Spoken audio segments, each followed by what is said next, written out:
Alright, what up guys? So this is a 2013 Honda Accord. The car was brought to my attention because it didn't start, and when it was running it would turn off on the road. So there's a couple things that I've noticed. First things first, this car has been sitting for a little over a month.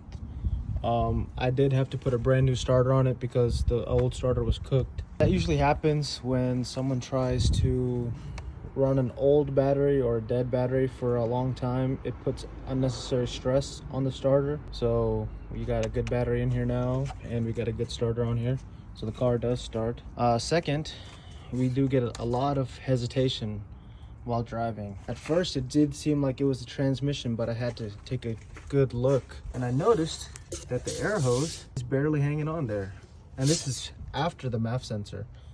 So this mass airflow sensor, it allows you to regulate how much air is coming from beginning.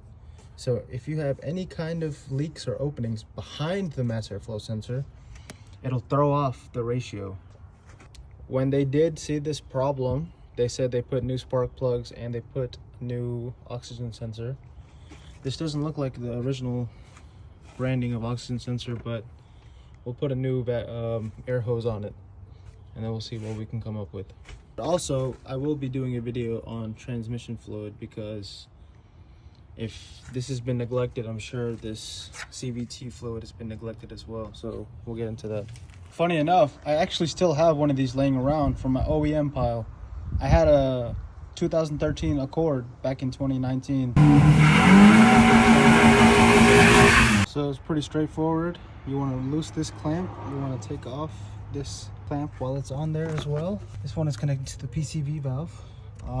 There's this last clamp. It's easier to take off if you take the clamps off the air filter box, which would be 1, 2, and 3. Right now, I'm cleaning out the intake. It's pretty dirty. I'm using the CRC throttle body and air intake cleaner. I'll also be removing these 2 Phillips head screws so that I can use this mass airflow sensor cleaner. This stuff is actually pretty effective. I like it.